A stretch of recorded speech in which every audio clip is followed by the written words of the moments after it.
Շնորհակալ եմ, ամեն դեպքում հեղինակը մենք չենք, կառավարությունը ուղղակի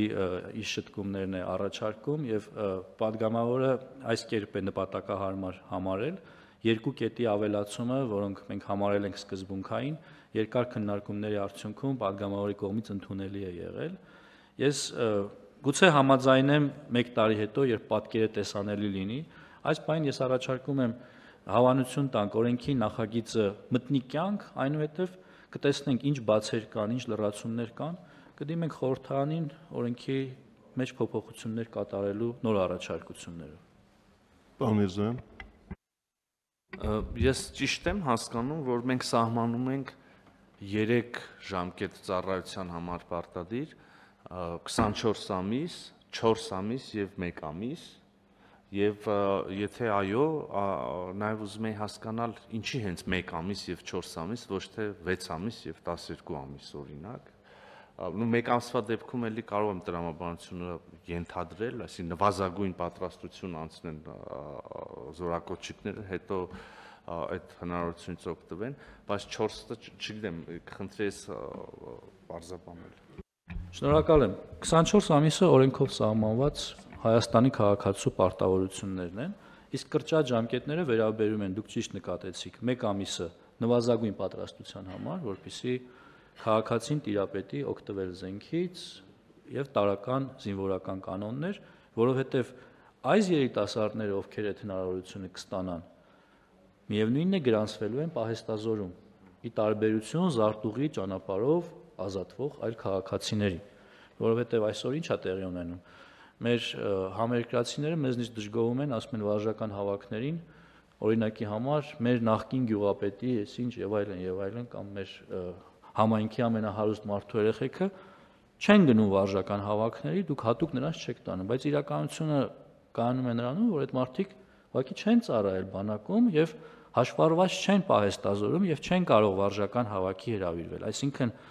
այս մեխանիզմը նաեւ թույլ է տալու, որպեսզի ավելի շատ թվով Հայաստանի քաղաքացիներ տիրապետեն զենքին եւ նաեւ ըստ անհրաժեշտության համալրեն պահեստազորը։ 4 ամիսը դա ուսումնական զորամասի չափականակն է, որտեղ պիտի անցնեն ուսումնական process, այսինքն ովքեր կօգտվեն այս ծրագրից, ուսումնական զորամասից զատ այլտեղ ծառայություն չեն իրականացնելու։ Սրանում է այս թվերի սահմանման պատճառը։ Պարոն Միրզոյան։ Իսկ 32 տարեկանը ինչով է պայմանավորված։ Պատգամավորը առաջարկել էր, որ թիվը սահմանենք 37, ըստ էության մեր միակ նրա հետ տարբերությունը մտքերի կայանում էր նրանում, որ սա պետք է անել աշճանական, որովհետև այս սահմանումն էլ իր հերթին նշանակում է, որ սա կազդի այն մարդկանց վրա, ում 18-ը նոր է լրանալու, այսինքն արդեն 19, 20, 27, 32 տարեկան քաղաքացիների վրա սա չի ազդելու։ Այսինքն զորակոչային տարիք մուտք գործողների վրա կազդի մինչև 32 տարին, դա էլ նրա համար է, որպեսզի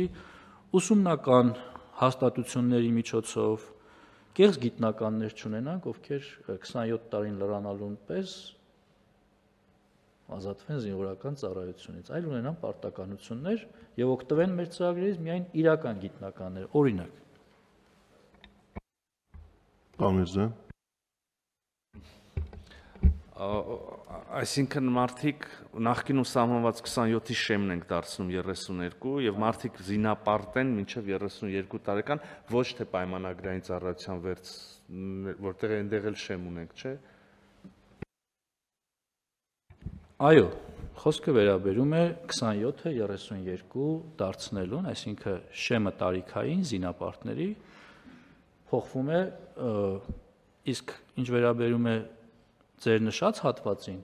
մարդիկ ներողություն զինապարտ են մինչև 50 տարեկանը։ Մեզ մոտ այս շտկումը վաղուց է արված, նախորդ կառավարության նիստին սա հնչել է, իհարկե վարչապետի հանձնարարությամբ մենք կաշխատենք նաև այս հարցում որոշակի լավարկումներ կատարելու, դա վերաբերել է ներքին գործերին։ Մեր մասով այս խնդիրը հիմնականում լուծված է, բայց որոշակի լավարկումներ կանենք։ Պարոն Միրզոյան։ Իսկ ո՞նց ենք ապահովելու, որ այդ ճանապարհով պետբյուջե մուտք արված գումարները ուղղվեն պայմանագրային զինծառայողների թվի ավելացմանը եւ նրանց աշխատավարձերին, որովհետեւ եթե մենք չերաշխավորենք, որ այդ գումարը գնում է դրան, սոցիալական արդարության հետ կապված բազմաթիվ հարցեր կառաջանան։ Իսկ հիմա պատասխանը ակնհայտ է, դա արվում է էլի բանակի համար եւ էլի զինծառայողներ են ապահովում։ Դա ըստ էության երաշխավորված է, երբ ես նշում եմ պետական բյուջե, ես չեմ տարանջատում պաշտպանության նախարարության բյուջեն ընդհանուր բյուջեից, այո, մուտքերը կապահովեն եւ կծառայեն պաշտպանության նախարարության համար։ Տիկին Անդրեասյան։ Շնորհակալություն, ես կուզեի անդրադառնալ տարիքային շեմին, որովհետեւ այս հարցը քննարկվելիս, ինչպես պարոն Պապիկյանը նշեց, մենք հաշվի ենք առել նաեւ մեր ընթացիկ ծրագրերը եւ կհիշեք որոշ ժամանակ առաջ կառավարության նիստում քննարկում էինք արտերկրի հեղինակավոր բուհերում կրթություն ստանալու հետ կապված հնարավորությունների ընդլայնումը եւ առանձին քննարկման հարց դարձավ հետո արդեն այս ուրեմն մեր կրթված երիտասարդների վերադարձի հարցը եւ նրանց ըստ էության այդ ներուժի օգտագործումը մեր հասարակության զարգացման եւ այստեղ աշխատելու տեսանկյունից մենք բավականին ուսումնասիրություններ ենք արել այս ուղղությամբ եւ մեզ էլ ակնհայտ է, որ այստեղ ուրեմն զինծառայության ուրեմն օրենսդրության մեջ փոփոխությունները կարող են էապես նպաստել, որպեսզի մենք վերադարձելիության տեսանկյունից եւ մարդկային այդ կապիտալը մեր հասարակությունում եւ մեր պետության համար օգտագործելու տեսանկյունից շատ ավելի բարենպաստ իրավիճակ ունենանք եւ այս տարիքային շեմի սահմանումը հնարավորություն է տալու նաեւ, որպեսզի այդ կրթությունը ստանալուց հետո մենք ունենանք որոշակի հանձնառություն այստեղ աշխատելու եւ այդ աշխատանքային տարիքը լինի այն տրամաբանության մեջ, որը որ ուրեմն այս զինծառայության վերին շեմն է եւ նաեւ սինխրոնացված են այդ իմաստով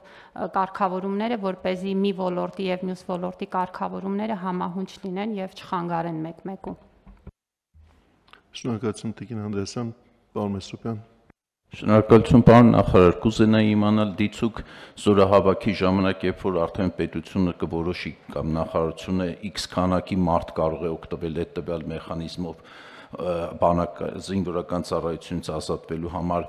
ո՞նց է կիրառվելու դա, վիճակահանությամբ, թե ով առաջինը հասցրեց դիմել։ Պարոն Մեսրոպյան, մենք հիմա առաջ ենք ընկնում, որովհետև դա դեռ կառավարության որոշումով պիտի սահմանվի։ Տարբեր մտքեր կան, այդ թվում նաև վիճակահանության, ավելի արագ գրանցվելու, այսինքն դա դեռ կքննարկենք եւ նաև այստեղ էլ հնարավորություն կունենանք դրա մասին մտքեր հնչեցնելու։